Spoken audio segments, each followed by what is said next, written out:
Okay, guys, so back to what my channel is about after talking about Kevin Leandro for a while. Hopefully he won't bug me again. He has definitely gone out of bounds with his role. So let's get back to the abortion issue. I've talked about divorce. I've talked about standing up for yourself because this is part of what a woman has to deal with. I talk about women's issues across the spectrum, like the whole broad area between marriage, raising family, saving money, everything. I see a lot of channels where they're very specific, like, fashion design and very specific things. But I do want to talk across the board to women, but my niche is forced abortions. So I want to talk about that. We are seeing, like, lots of people standing up against abortion, Students for Life, which is great. The Catholics definitely have this as far as standing against abortion. But we also need people who are in the trenches, and that's kind of what I'm doing, finding out what kind of help is out there.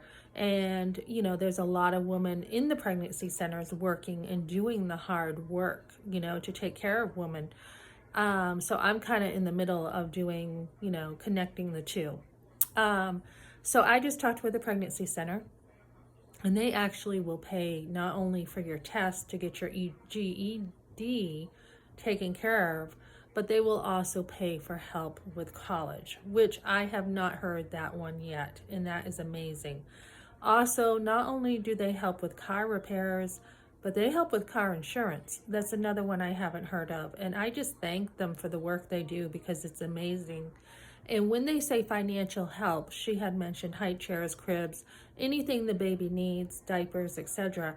But I dug in there and said, what else would you offer for financial help? Because I myself have seen, as somebody who lost my home, no fault of my own, how quickly things can spiral downward and how you can stay in the situation, pretty much for a good year until you get on your feet. It takes time to work, to find work, and then your car breaks down and, you lose work, and, you've got your kids and you're watching over them. You're in a whole new state, so you're kind of trying to figure out, where everything's at and taking care of your husband. You can have multiple crises. So an unplanned pregnancy is just one crisis. It's not like, 5 or 10, your husband divorcing you and you being attacked and all this stuff. I mean, you can have like 5 to 10 crises at a time. So for the long term, what they were saying was they offer also rental assistance, electric, and phone assistance. So this is a huge help. They do car repairs. They actually do reach out to the garages and let them know what needs to be taken care of, and they will pay for that. So this is the kind of help that we're talking about, because the pro-choice side will say, it's one of their biggest arguments. Are you going to take care of the baby? Are you going to babysit the kid? Are you going to do this? There is more help today than ever to help women, and not just, with that, but, you can put your kid in daycare and your kid can be taken care of. Not that I recommend that. I don't. I think it's better that a mother stays home with her children. I really do. What's the point of having kids if you're not going to spend time with your kids? It just doesn't make sense to me. So same thing with public school. If you're not going to invest in your kids, why have them? I had no help in school, none. I graduated early from high school and no help. I didn't have help with homework. I didn't have help with anything. So I just kind of figured it out on my own. And like I said, graduated early. I had no teacher's help. I just went through the system and, did what I was told, mostly just because I was a good kid. And that's what it took, and that's how I made it. A lot of times, though, I just went through the motions. I didn't really learn it. I just went through it and got it. Lots of luck there. Lots of, just the way it was, the way the system was. So, what you want to do is you want to take all the help you can as a mother who is expecting a pregnancy. I always felt like, if I had one person who could have helped me, I would have had my child. And it's a shame that a child died over really nothing, because I would have been able to afford the child. I came from a family who did have money. We had money later on in life when it was like in my teen years. My boyfriend's family had money. His father was a fire chief, so they had money. So over really nothing at all, just because my parents didn't want me pregnant, thinking that I was too young, a child died.